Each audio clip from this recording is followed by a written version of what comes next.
This happened last year, and it still gives me the creeps thinking about it. I was leaving work and I was on my way to a friend's house. Now, my work is on the literal edge of town. It's pretty rural and it gets really dead at night. My friends live even further from my work, and where I guess you consider to be the country area, and the road gets more and more desolate the closer you get to their house. I clocked out of work, went to my car, and called my friend to talk to her on the phone about something while I drove to her and her boyfriend's house. I looked both ways before exiting the parking lot, but there was absolutely nobody else on the road that I could see, which was a pretty good distance.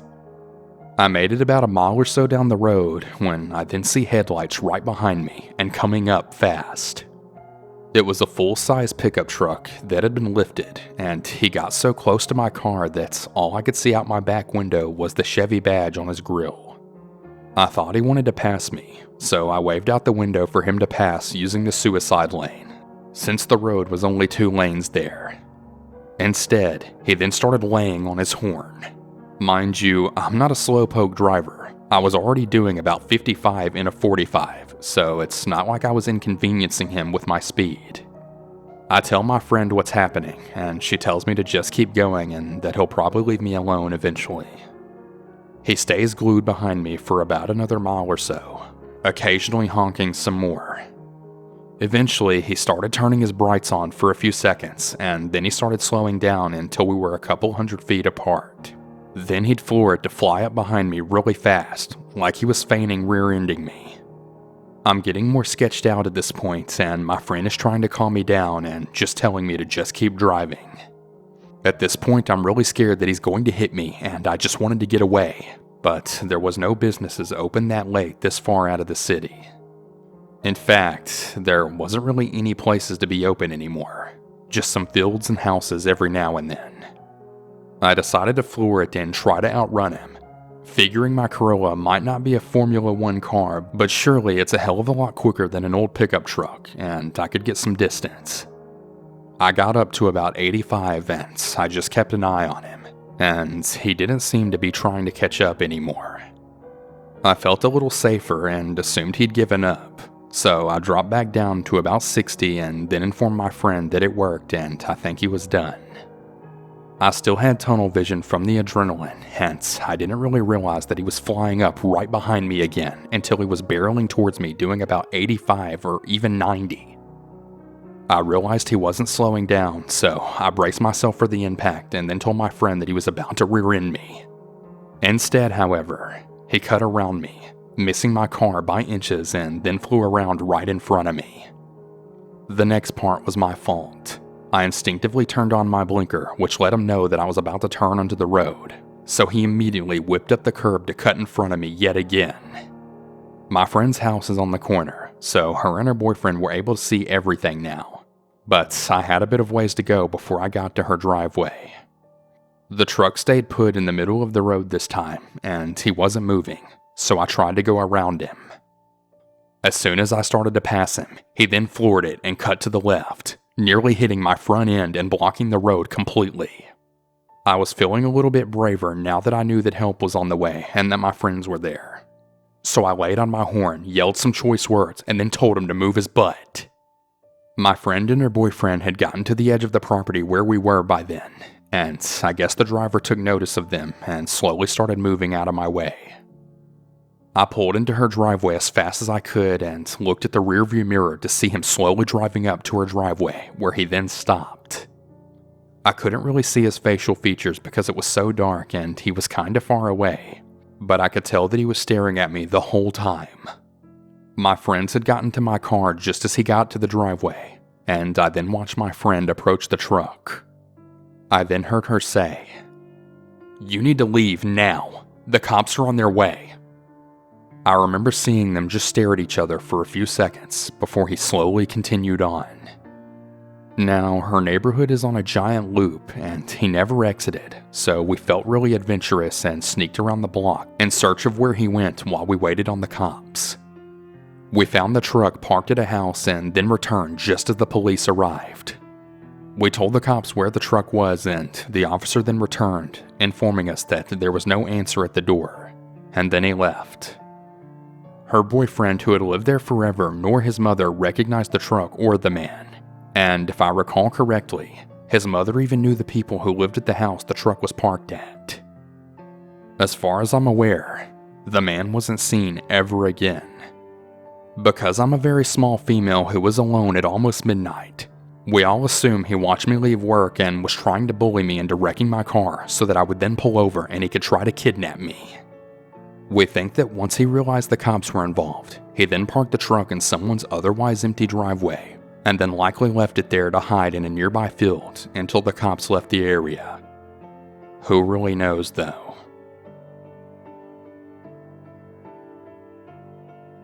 This was a strange encounter. It was very scary at the time, but when I tell people this story, they usually don't think it was something to freak out about. Last Thanksgiving, I was driving home from college with my friend, both 21 and female at the time. I live in a very isolated part of Arkansas that requires driving through an hour of hairpin turns in the mountains. There are lots of blind turns, and the whole time you're driving on the edge of huge drop-offs with no barriers. I'm usually pretty confident driving through the mountains, but we were in my friend's car, so I was going slower than usual, driving about 5 over the speed limit. Almost as soon as we started the roughest part of the drive, another car was tailgating us pretty close. This was stressing me out, and as soon as I saw somewhere I could pull over, I did. I pulled into a church parking lot, and my friend offered to drive the rest of the way, but I declined, as it was completely dark and she had never driven this route before. We got back on our way, and a few minutes later, I have to come to a screeching halt as there's a car stopped in the middle of the road. It wasn't on the shoulder at all, just stopped dead in the middle of the road. My friend is saying that they must have broken down but can't call a tow because there's no service in this area. I immediately have a bad feeling and lock the doors. I tell my friend to stay in the car no matter what. She is starting to get scared at this point and points out that she thinks it was the car that was following us. I can't tell, but I'm very scared at this point. It's parked right before a hairpin turn, so I can't pass it. My friend starts frantically telling me to go ahead and pass it, but I don't want to get hit by a Mack truck or fall off the mountain. I honk my horn. Nothing happens. No chance of calling for help as there is no cell service. We wait there for a while doing nothing. My friend is crying and freaking out, but I'm too scared to try to pass them. I honk a couple times and eventually a guy gets out of the car, comes around back and leans against his car just staring at us. My friend is freaking out even more and I'm just frozen. I tell her not to make eye contact. I'm ready to floor it if he does something, but he just stands there, staring. He's not checking his car or anything. I try to stay calm and pray that another car will come along soon. This goes on for what seems like forever, but it was probably 15 plus minutes. He's just casually leaning against his car looking at us. Eventually we see car lights in our rear view, and then the guy jogs to his door and gets back in his car. He speeds off, going dangerously fast, so there was nothing wrong with his car. I started driving, not wanting to cause a wreck. We don't see anything else for a while, but we pass the same car parked along the highway a while later, and it pulls back on and starts tailing us again. I try to speed up and get rid of him, but he keeps following. We have cell service at this point, but I don't know if we should call the cops, because nothing really happened. I call home and tell my brothers what was going on, and tell them to wait on the porch for us. The car follows me all the way home, down the really long drive to my house. I get to my house and my two brothers are waiting on the porch holding their deer rifles. I pull in, and the car just goes to the end of the drive, loops around and speeds back off the way it came. We tried to see its plates, but we couldn't make them out. Me and my friend were really freaked out, but when I told other friends the whole story, they didn't think it was a big deal.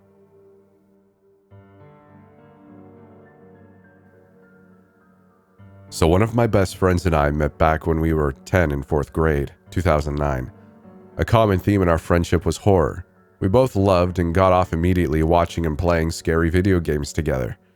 At the time, it was SCP on his laptop. Fast forward until the summer of senior year in high school.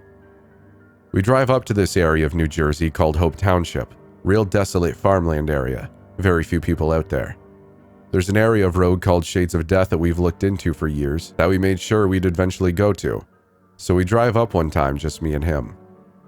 It's about an hour drive from where we are in New Jersey. I remember it was raining and extremely misty this one chilly July night. We get there, and it's around 9 p.m. now. We're rolling down this long 10-mile desolate road when we spot a car going about 15 miles per hour in front of us. Keep in mind, these are rural New Jersey roads. 40 miles per hour is the speed limit, and high beams are acceptable. We start going at their pace to match them, and I keep telling him how weird this is as we're driving. He's looking at his phone for a couple minutes, saying they're probably just some old people. But then we see a kid around our age turn his head from the back seat and stare at us, absolutely fixated. My eyes have been glued on the road, so I decide to point this out to my friend, and I also realized the car was packed with teenagers, upon another 3 heads turn to stare into our car. My friend then says he feels bad about this, as another car is suddenly right behind us, also going the same speed. I get it was off, but I didn't really think about just how dangerous this situation was until the next day, after we both went home after my boy crashing at my house. I eventually pass the car in front of us and speed up to lose sight of them, and peel off into a desolate rundown parking lot and turn my car off so they can't see where we had gone. We both wait for them to pass and agree it was strange. We then went back up the road to go explore the state reserve Jenny Jump State Forest, which is another story entirely. The next day, we hear on the news that MS-13 gang members brutally killed innocent people in the area walking through the forest with hatchets. To this day, we still reflect on how badly the situation could have gone, and we are honestly curious to return, and we have. So, to those kids on Shades of Death Road, let's not meet.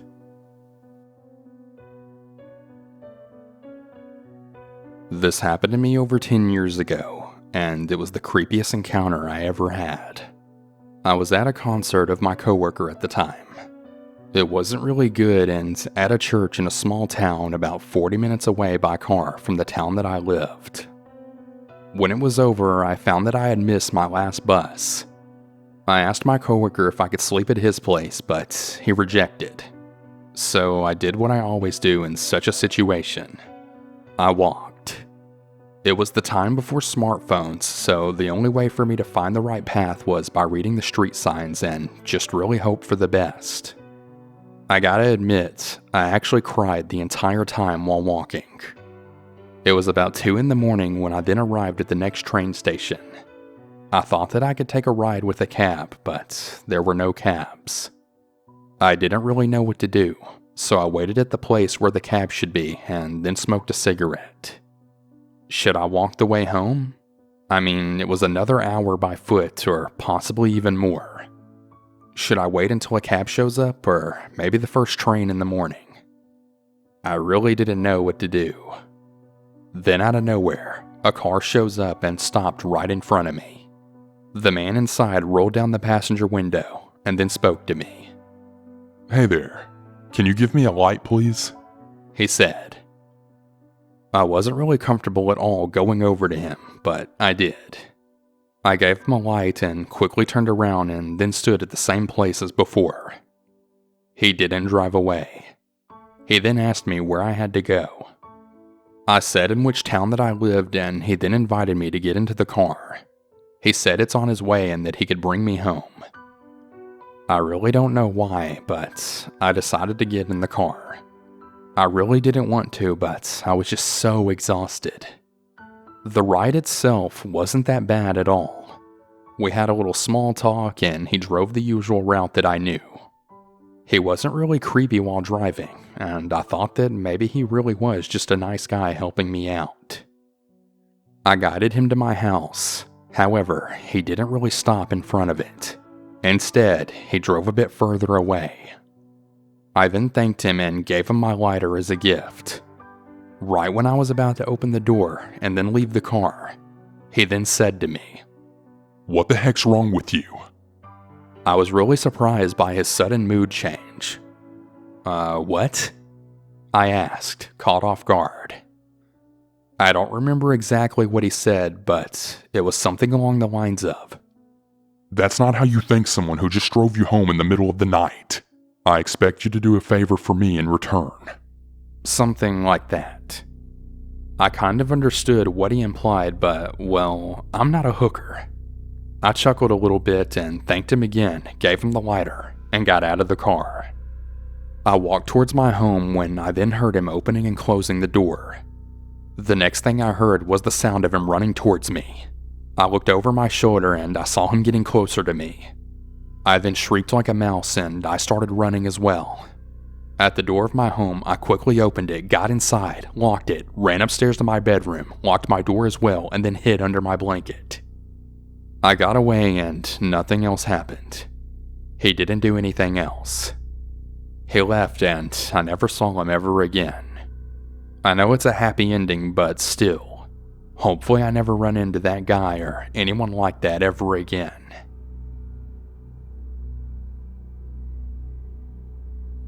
I'm originally from Portland, Oregon. I got a really great opportunity to take a scholarship at a school in Washington, D.C. My family doesn't come for money, and to ship my car and fly out with all my stuff would have cost several $1,000s. Plus, I was so afraid that the airline would break my cello, so that wasn't the move. I decided to pack my car full of all my crap and hit the road. I mapped it out that it would take 4 days if I hustled, and it cost me around $500 total with gas, eating off the dollar menu, and sleeping in my car. Good stuff. Fast forward one whole day and I'm like, screw every single bit of this. I was at a pace of about 16 hours of driving, just starting my second day. There was nowhere good to sleep in my car out in the middle of nowhere that runs around I-90. The only marginally okay place I found was the parking lot of a small hospital somewhere in Montana, and it just felt so sketchy to be sleeping in my car. Like, I can't put my finger on what exactly made me feel some type of way, but the further I got from Oregon, I just felt like I drew the attention of people. I was literally just running off of adrenaline, covering 800 miles a day, calling my parents at every rest stop and leaving voicemails on the machine to let them know where I was. It was physically and emotionally exhausting. I was just so ready to be at my actual dorm and sleep in a real bed again. My car wasn't super old, but it was a flood salvage and not the most reliable thing. It had random engine lights that were permanently on, and I was just so afraid it was going to break down and leave me stranded out in the middle of nowhere. If you've never made this kind of trip, at least at this point in time, you needed to pack cans of gas in your trunk because you would run out of gas with a full tank before you even hit a gas station in some places. I remember driving all day through nothing but literal tumbleweeds, sleeping on the side of the road, waking up, and not seeing civilization again for a total of about 12 hours worth of driving. Fast forward to Wyoming. Now, I don't exactly remember where, but I was near the South Dakota and Nebraska border. I was running low on cash due to a rock hitting my side mirror and breaking the glass, and I really needed to buckle down in order to have enough for gas. I saw a sign at some tiny church that said, "Free community spaghetti dinner." It was listed as that evening and I was totally down for it. It was a few hours until it started, but I figured I could stop by and introduce myself and help set up and then enjoy that sweet spaghetti. And maybe they would let me take a plate to go too. God knows I could use it. Long story short, it was great. I met some really nice folks and ate some really good spaghetti. Everyone seemed so amazed at my journey. The pastor even ended up asking me if I wanted to sleep there for the night. A lady then chimes in that they would absolutely find a place for me to stay. And there was a third person who also chimed in, saying that he had some cots down in the preschool of the basement and that I could use one of those. Heck yeah. I was totally down. So the time rolls around, we finish cleaning up, and everyone leaves the church. I get shown to my cot. Besides the inherent creepiness of sleeping on a cot in a dark preschool, there were really no red flags at all. That cot was absolute magic compared to the van. I put a few of them together, made a nest out of pillows, and I was able to stretch out mostly comfortably. I remember waking up at some point in the night to hearing footsteps. It seemed like they were just kind of wandering around though. I sat frozen, just holding my breath like, holy crap. And then it hit me. I forgot to call my dad and tell him where I was. I was sleeping on a cot in a basement of a church that I actually just realized I didn't even know the name of. Didn't even know what town I was in. Nobody knew where I was, and now there's a stranger wandering around in this dark church. I quickly decided to try and get the heck out of there. I quietly put on my shoes and then tried to tiptoe, opposite where I thought I heard someone. I felt such anxiety heading into the dark stairwell. I knew that there was probably an emergency exit at the end of the hall in the stairwell, and I then decided that I would just start running. All of a sudden, someone started shouting and then grabbing the back of my shirt. I could feel their cold hand on the exposed skin on my back, and then they ripped the spaghetti strap. I then slid out of the open button down without them being able to grab me again, and I kept running. It was way too dark to see them or where they came from. I didn't turn around and I didn't look back. I just kept running up the hill in the dark. I lost one of my shoes as I cut my foot on something in the grass, but I didn't even care. I kept running with only one shoe until I got to my car and then burnt rubber through the empty parking lot. The only car to even be seen was a sedan in the pastor's driveway. I actually drove the entire way until the gas light came on. I didn't even stop to refill the tank until the light was out. So whoever grabbed me in the middle of the night in a dark church for God knows why, I really hope I don't run into you ever again.